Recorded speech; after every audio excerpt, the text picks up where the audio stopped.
सोरजिनाया जथेस्थ जाबाय नाथाय बे जोंनि राव थुनलाइखौ गोजौआव लांनो थाखाय जिखिनि खामानि मावनांगोन बेयो जोंनि दिनै माखासेया थालांनाय एबा हास्लाबै बायदि जानानै दङ। दा बियो सम लागोन। जोङो दुलाराय बर' फरायसा आफाद हिसाबै थुनलाइ आफादजों अराय सम थाफायो। थुनलाइ आफादनि मावनाय दांनायाव जोङो मदद होनो नाजायो। नाथाय जोंहा गावहानो गोबां एजेन्डा थानायलाय सोमावसारनाय बायदिसिना जौ जुवा फिसा हारिनि जेंनाफोरजों जोङो मुखुब जानांनायलाय जोङो बे बिथिङाव बारा खामानि मावनो हायाखै। आरो दुलाराय बर' फरायसा आफादनि मावथिफ्रा बांसिनानो फरायसा लाइमोन बैसोनि जायो। दा बेनिखायनो बे बिथिङाव जोङो माखासे नांगौ बायदि मावनो हायाखै। दा गुबैयै दिनै जोङो मोनसे खोथाखौ नारसिनबाय थानाय जादों जे दिनैबो बुंफिननाय जादों बड' लेंगुवेज प्रम'सन ब्यूरो मोनसे नांगौ होननानै। गुबुन गुबुन हारिफोरनिया दङ, गोबांनियानो गैया, नाथाय सोरनियाबा दङ। जायफ्रा दङ बियो सेन्ट्रेल गभर्नमेन्टनिफ्राय माखासे मददखौ थाबनो मोननो हायो। दा HCDL हाबनायनि उनाव दिनै गोबां एडभान्टेज जोंनि हारियाव फैबाय। साहित्य एकाडेमि बान्था मोननाय, जोंहा ब्रजेन सारा टेगुर बान्था मोनदों। दा इन्टारनेशनेल लेभेलनि बान्थाखौबो जोंहा मोननो हानाय जाबाय। दा लासै लासैनो गोजौआव फैगासिनो दङ। गिनाया बेवहायसो आसाम सरकारनि माखासे कनस्पिरेसियाव जोङो एखम्बा गाबथानो हाया जायो। रावा थांना थानांगोन बा मिडियामा थांना थानांगोन। मिडियामा थांना थानो थाखाय लिरग्रा फरायग्रा नांगोन। नाथाय हजों बड'लेण्डआव आसामनि गुबुन गुबुन ओनसोलखौ बाद होनानै BTC ओनसोलखौ नायोब्लाबो बर' बिजोंजों फरायनायनि अनजिमाया खमनिफ्राय खम जालांदों। दा बेवहाय बर' बिजोङा बेसेबां गोबाव थांना थागोन? ओजों आसामनि हारसा सरकाराथ' बर' मिडियामखौ थैजोबनायखौनो लुबैयो। बेनिखायनो बिथांमोना मास्टार होआ, नांगौ बायदि लेखाफोरखौ समाव होआ, बायदिसिना कनस्पिरेसिखौ जेब्लायबो खालामो। बिनि उनाव दायखौ जोंखौसो जाबसिनो। दिनै बर' बिजोंनि फरायसालियाव असमिया फोरोंगिरिफोरखौ थिसनहरो आरो बेखौ लानानै जोङो आन्दलन खालामनांगोन। जि मोनसे फिसा सिस्टेमनिल' खोथा। दाबो बुंनो नागिरो जों मिथिस्लाबैयाव जादों होननानै जों गोबां नांलायो। माने बोरै बेबायदि जाखो जों मिथिया होननानै। 1963 नि बर' मिडियाम 55 इयार्स जाबाय। दानि आसामनि गभर्नमेन्ट डिपार्टमेन्टआ बर' मिडियामाव हारसा मास्टार हरनानै बे मिथिया होनबा बोरै जानो? बिथांमोननि एटिटिउडा सोलायाखै, साननाय हनाया। आरो बेखौनो नायनानै दिनै रेडिअ सेन्टारनि खोथाखौ जों नायदों। आधा घन्टा 50 बोसोर सिगाङाव आधा घन्टा, दाबो आधा घन्टा 45 मिनिटनि बारा गैया। टिभियावथ' जायगाखौनो होआ जोङो। इउनिभार्सिटियाव थिसननो आन्दलन खालामनाङो। गुवाहाटी इउनिभार्सिटियाव इनटेक सिट बारायनोबो आन्दलन खालामनाङो। नङाबा फरायसाफोरनि अनजिमानि फरायनो हानाय अनजिमाखौनो बाराया। दाबो बारायाखै। गुवाहाटी इउनिभार्सिटियाव बर' डिपार्टमेन्टनि न' लुना हरबाय, डिब्रुगड़आव फैसा हरबाय, BTCआ हरनानैसो दाबो खालामनो गोनां जायो। दा बेबायदि गोबां जेंना जोंहा दङ। नाथाय बिनि गेजेरावनो बर' हारिया जिहेतु मोनसे थांखि लानानै फैदों, हारिखौ जेरैखि जाया फोथांनानै लाखिगोन, राव थुनलाइ हारिमुखौ जोङो फोथांनानै लाखिगोन। मालायफोरनि कनस्पिरेसिखौ खैसारिखौ गिनानै बर' हारिया मालाबाबो रायजो जाबोआखै। आरो बेबायदि एसे अख्रा, एसे कनजारभेटिभ, एसे डिटारमिनेसन गोनां हारिखायनो दिनै जोंनिख्रुइ बेसेबांबा बुरजा सुबुं अनजिमा थानाय हारिफोरनि रावा शेड्युल लिस्टआव फैयाखै। नाथाय जोंनि हारिया शेड्युल लिस्टआव फैदों। नोंथांमोना बयबो मिथिगौ भारतआव 1400 राव रायग्रा हारिफोर दङनो, 1600 लेंगुवेजेस। दिनै माखासेया थैबायब्लाबो 500नि खम गैया। आरो जोंनिख्रुइ सुबुं अनजिमा बारा थानाय ट्राइबेलफोरनि गेजेरावबो हारिफोर दङ। इभेन मारवारिफ्राबो जोंनिख्रुइ बिराद जौगानाय। बिथांमोननि रावफ्राबो HCDLआव फैयाखै दायो। एसे आगोलाव राजस्थाननि खोथा बुंनाया, गेजेराव दिल्लीयाव सानसेखालि जोङो माबा मोनसे खामानि लानानै अफिस मोनसेयाव हाबनानै दङमोन। जिरायबाय थानाय समाव बिराद बुरजा मारवारि मानसिफोर जिरायहैदों। उनाव जोङो रायलायना ओंखारबा बिथांमोना जिरायबाय थादों। आं उनाव सासे मानसिनाव सोंबाय अफिसनि, आच्छा बिथांमोना मानो फैदों होननानै। बिथांमोना गावसिनि रावखौ HCDLआव थिसननो फैदों होननानै। सोर बिसोरलाय होननानै? मारवारि। उनाव मेम'रेन्डामा बुरजा दङमोन। आं सासेनिखौ बिना लाबाय, सार मा दङ आंनो हरलाय नायनि होननानै। बियो होबाय आंनो, आं नायबाय। दा बेबायदि। दा ओंखायनो धन्यबाद होनांगोन जोङो बिथां इउजि ब्रह्ममोनखौ, जायफोर दैदेनगिरिफ्रा पार्लियामेन्टआव खामानि मावदोंमोन। जे बिथांमोना BTC एकर्डजों लोगोसे बेखौ लाबोफानो हाबाय।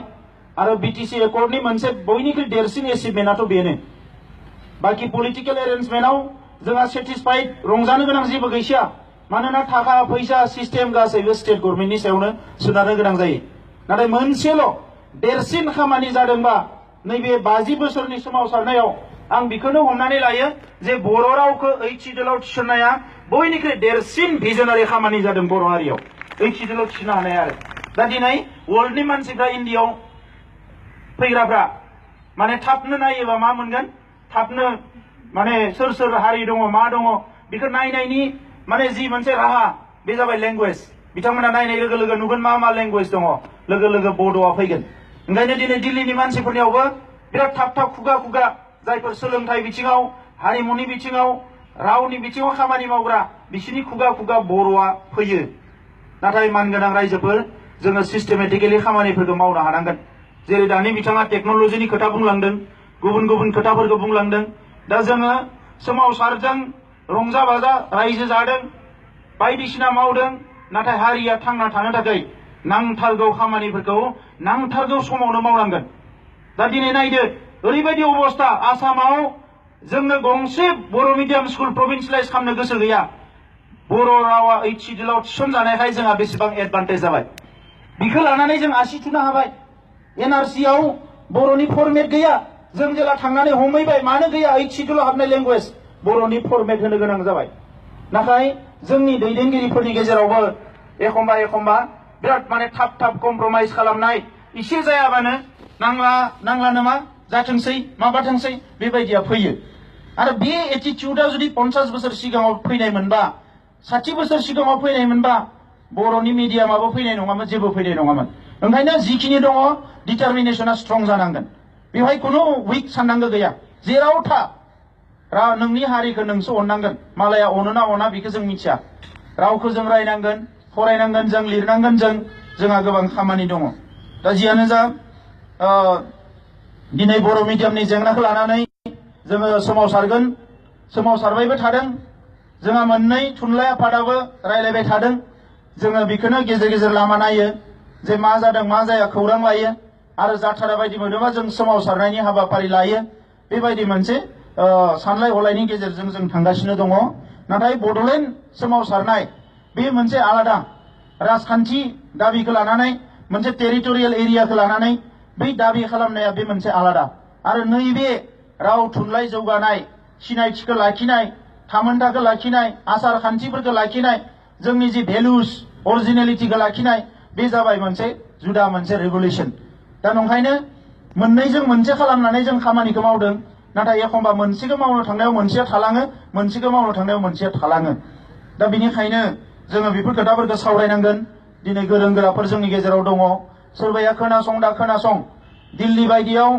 जौगानाय ओनसोलफ्राव गोबां नांगौ जायगाफ्राव टारगेट जायगाफ्राव जोङो जोंनि हाबाफारिफोरखौ लानांगोन बर' हारिमुखौ मालायनोबो मिथिहोनांगोन जोङो जेसेबां मोजाङै मोसा जेसेबां गोथाव ओंख्रि संनानै जा जों जुदि जौगासार हारि होननानै मुं मोननो लुबैदोंबा जोंनिखौ मालायखौबो मिथिहोनांगोन दिनै नागाफोरखौ आं दाख्लै नागा किचेनाव ओंखाम जादोंमोन ग्रीन पार्कआव गेजेराव मास मोनसे सिगाङाव फैनायाव दा बेवहाय आं आसरित नुबाय सासे लोगोआ नागा किचेनाव ओंखाम जाहोहैबाय ओंखारना नायनायाव मेन्युखौ लिरनाय नुदों आङो मेन्युआव ओरैबायदि लिरदों नागा एग्रिमेन्ट खाद्यनि नामानो नागा एग्रिमेन्ट स्पेसियेल उमुक फुड होननानै लिरदों आसरित आरो नागानि बे माबा मेमरियेल माबा दङ बिसोरा सिमिट्रि बैनि नामखौ लानानै खाद्य जानाय आदारनि नामखौ होदों आं सानदों जोंनियावथ' बिराद रागा जोंगौमोन जे माबायदि बेलाय इसेबां गिदिर जिनिसखौ बे जानाय आदारनि नामखौ दोनदो पपुलाराइज खालामनायनि बिसोरनि माने टेकनिकखौ नायदो ओरैबायदि आसरित मालाया जेसेबां मुगैथो सैमा जाग्रा माबा जाग्रा होननानै गावसोरनि डिटारमिनेसना ओरैबायदि स्ट्रं जोङो दायो बेफोरखौ मावनो हायाखै गुवाहाटियाव सोरबा दिनै नागा किचेन माबा किचेन होजोबबाय गंफा गंनै जोंनियाबो जाहांदों क्वालिटियाव जोङो कम्पिट खालामनो हायाखै मायाखै दा जोंनि मानसिफ्रा बेफोर साननायखौ लाबोनांगोन गावनि जायगायाव जेसेबां खालाम मुलुगाव मुंदांखा जाथि जानो थाखाय जोङो बेफोर खामानिखौ मावनांगोन दा नंखायनो आंनि साननाया जाबाय बे अनजिमायावथ' जों हाया गोबाङानो नार्भास जायो अनजिमायानो गैया बोरै हानो जोंलाय अनजिमाजों इलेक्सन देरहानो हाया जानो हानाय गुना थिग जायोबा मुलुगखौ जै खालामनो हागोन हिराया थुख्रासे फिसा हिराबाबो सोरबा दानख्लाबनानै गारना दोनोबा हराव हिराखौ बयबो नुगोन गोजों होननानै अन्थाइया बेसेबा गिदिरबाबो नों नुनाय नङा अन्थाइ साजों गाखोलांगोन नोङो नुनाय नङा अन्थाइया गिदिर हिराया जुदि फिसा बायख्लाबनानै सिबिं गरसेनि बायदि गोलैना थायोबाबो हिराखौ बयबो नायसनगोन जेसेबां खोमसिबाबो दा नंखायनो बर' हारिनि सुबुंफ्रा जों हिरा बायदि जानांगोन जोंनि साननाय हनाय आखल आखुआ एसे गोजौआव थांनांगोन बेखौनो हास्थायदों दा जियानो जा आं गोलाव सम बुंनो नागिराखिसै बेलासेबो हाबाफारि दंबावो जोंहा 1952 मायथाइनि 14 नभेम्बर बै 14 नभेम्बरजों नै दिनै 14 नभेम्बर जोंहा 67 बोसोर जाबाय आरो इयुनावबो बेखौ जोङो मोनसे गोग्गानाय सान हिसाबै बर' हारिनि गोनांथार सान हिसाबै जों फालिनांगोन जोंनि इयुन जोलैफोरखौबो जों फोरोंलांनांगोन थुनलाइ आफाद थांना थानाय एबसु थांना थानाया बर' हारिनि थाखाय जोबोद गोनां थुनलाइ आफादखौ कुनु दिन पलिटिकेलाइज खालामनाङा जों लुबैयो आरो थुनलाइ आफादखौ नस्थ' खालामनोबो रावबो नाजानाङा ना जोंनि दैदेनगिरिफोर ना जोंनि मालायनि जोंनि हारिनि राजखान्थियानो जा गुबुनानो जा थुनलाइ आफादखौ बर'नि जांख्रिनाया गिबि सुरु आगान होजेननाया जाबाय बर' थुनलाइ आफाद आरो दुलाराय बर' फरायसा आफाद राजखान्थिनि दाङाबाजि फैथों माबा फैथों बर' फरायसा आफादखौ नस्थ' खालामनाङा बेयो हारिनि थाखाय बिराद मोनसे गोनां आफाद सोरबा लिडारफोरखौ मालाबा गाज्रि मोनदों सोरबाया मावनो रोङाखै सोरबाया जाम्बा सोरबाया माबा बबेबा मोनसे रं खामानि मावदों बेखौ नोङो डाइरेक्ट क्रिटिसाइज खालामनो हायो सम थानानै बेखौ बोखारनो हायो नाथाय डाइरेक्ट अर्गानाइजेशनखौ जुदि थंना लाखिनांगोन दिनै जोंहा रिभलुसनारि ग्रुपफोर दङ बे खामानिखौ मावफुंनायाव एनडिपिआबो सेम कन्ट्रिबिउसन थाखायै फैसायै खामानि मावनाय गासैबो दैदेनगिरिफ्रा दंफाबाय थायो जोंनि उद्देश्यआ मोनसेयानो दिनै बिथांमोननि रिभलुसन खालामनायनि लामायाल' जुदा थांखिया मोनसेयानो दा बेनिखायनो जोंनि गेजेराव जोङो बुजिलायनांगोन जोंनि साननाय हनायफोरखौ बुजिलायनांगोन आरो बेबायदि बुजिलायनानै खामानि मावबासो बर' हारिया साक्सेस जागोन आं मोनसे खोथा बुंलांबावनो नागिरदों बेवहाय दिनै टक सोलिगासिनो दङ एनडिपिजों दाख्लैबावै टक जालांबाय इन्टारल'किउटरजों रायलायबाय थादों एबसु आरो जयेन्ट एक्सन कमिटिजों फैगौ 19 तारिखै रायलायगोन 4टा बाजायाव ट्राइपार्टाइट टक हम मिनिस्टारा थागोन दा खोथाया जाहैबाय मा आं बेखौनो रियेलाइज खालामदों बिथांमोनजों रायलायनानै बिथांमोनखौ बुजिनानै ओरैबायदि मोनसे थासारिखौ फिल खालामदों जे बर' हारिया जाबाय मोनसे खम सुबुं अनजिमा थानाय मोनसे फिसा हारि इन्डियाया बेसेबा गिदिर थार खोथाया जाबाय बिथांमोना जोंजों रायलायनांगौ रायलायो आरो रायलायनांगौ रायलायनायजों लोगोसे गावसोरनिबो इन्ट्रेस्ट थायो पलिटिशियानफ्रा दे आर अलवेज माने think of election politician think of election statesmen think of generation स्टेट्समेनफोरा जेनेरेशननि खोथा सानो गाबोन मा जागोन समफोर मा जागोन politician always think of election next इलेक्शना मा जागोन नेक्स्ट इलेक्शना मा जागोन दा बिसोरनिया धान्दाया जाबाय बे दा बेबायदि बेसेबांबा सुबुं अनजिमा थानाय मोनसे हादोराव जोंबायदि हारिया बिएससि मोनबाय बिटिसि मोनबाय आरो आलादा रायजो सोरजिनो थाखाय जोंनि थाखाय बिथांमोना खिन्थु जेबो सिन्ता खालामा जोंनि थाखाय जोंसो सिन्ता खालामनांगोन आरो बिथांमोनखौ सिन्ता खालामै मानसिखौ उन्दुनानै थानाय मानसिखौ फोजानो थाखाय उन्दुफ्लानानै थानाय मानसिखौ फोजानो थाखाय जिखिनि खामानि मावनांगोन बेखौ खिन्थु जों मावथारनांगोन आरो बिनि थाखाय समबो लागोन सेक्रिफाइसबो खालामनांगोन बिनि थाखाय नांगौबा जेसेबां डिप्ल'मेसिखौबो खालामनांगोन जों बुजिनांगोन व्हाट इज व्हाट बबे मा दिनै जोङो फिसा फिसा खोथा बुंना रायलायनो नागिरो मा जानो बिसोरजों रायलायनानैलाय लाब गैया फंसेयावनो थाबाय जोंनिया जोब्बायबो गैलाना गैला आरो केरेक्टारानो बेबायदि ट्राइबेल केरेक्टार माने बयनिबो जोंल' नङा ट्राइबेलफोरनिया आरोबाव एखमबा रायलायबाय साक्सेस जायाखिसै नार्भास जाबाय जोङो बायदिसिना बेबायदि थासारिफ्रा फैयो आरोबाव बुंगोन जे गाबोन गावस्रा होलायगोन बिसोरनि माबायाव थावरिनो हाया नंगौ बिसोर जोंखौ गावस्रा होगोन बिसोरो बे कौटिल्य चाणक्यमोननि महाभारतनि राजनितिफोरखौनो फरायनानै राजनिति खालामो गावस्रा होनाय खौसे जाहोनाय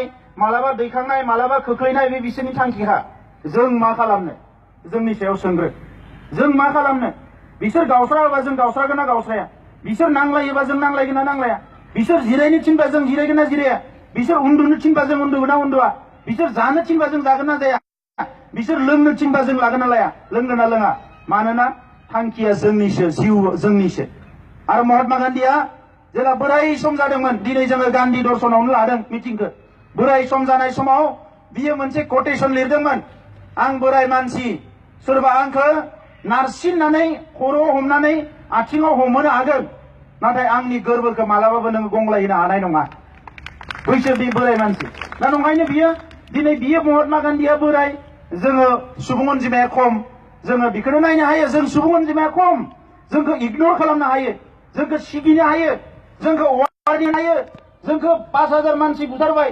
बुथारग्लुंनो हायो, जेल जोबनो हायो, नाथाय जोंनि गोर्बोखौ मालाबाबो मानिहोनो हानाय नङा। दा बेसो जोंनिया स्ट्रं जानांगोन आरो अब्लानो जों टुडे अर टुमरो जोङो साक्सेस जागोन। फ्रिडम उदांस्रि होननाय जिनिसा सोरबाया खाबथानानै दोननो हानाय जिनिस नङा। बेयो खामानि मावनायजों ओरैनो जालांखायो। दा नंखायनो दिनै परिबेस नांगोन, सम नांगोन, सेक्रिफाइस नांगोन आरो हाबा मावनांगोन। आरो नैफोरबायदि खुंनाया, नैफोरबायदि हाबा मावनायाबो बेवहाय एसे जगदान होयो। बे जों जेसेबां हायो मानसिफोरजों इन्टारेक्सन खालामनांगोन, खामानि मावनांगोन, जायगायाव जोङो सहैनांगोन, रिच जानांगोन जोङो। जों जुदि आइसोलेट थाबाय थायोबा जोंनि खोथाखौ रावबो खोनासंनाय नङा। दा नंखायनो फैगौ समाव जोङो नाजाबावगोन बेबायदि हाबाफारि लानो आरो बयबो नोंथांमोना जाहाथे मदद होयो। जिखिनिया थाखा फैसा होनानै मदद होबाय आं साबायखर जासिबाय। आरो दा जोंहा नेक्स्ट मोनायावबो गोबां मोजां हाबाफारि दङ। आं खावलायगोन बयखौबो मालाया फैदा फै, जोंनिया फैनानै जाहाथे बयबो बाहागो लायो। आन्दलनजों लोगोसे जोंनि हारिमु राव थुनलाइखौ गोजौआव लांनायनि जोंहा हाबाफारि दङ। आं बेखौ बुंनानै आंनि बुंनायखौ फोजोबनो सानबाय। रावबो थांथ'नाङा। 2 साथामसो आलासिया जोंहा बिबुंथि लाखिबावगोन, बेनि उनाव जों बयबो ओंखाम जागोन। आङो दिनै फिन खेबसेबाव बयखौबो गासैबो बिथिंनिफ्राय बे हाबाफारिखौ जाफुंसार होनायनि थाखाय आं धन्यबाद होनानै आंनि बुंनायखौ फोजोबबाय। गोजोन्थों।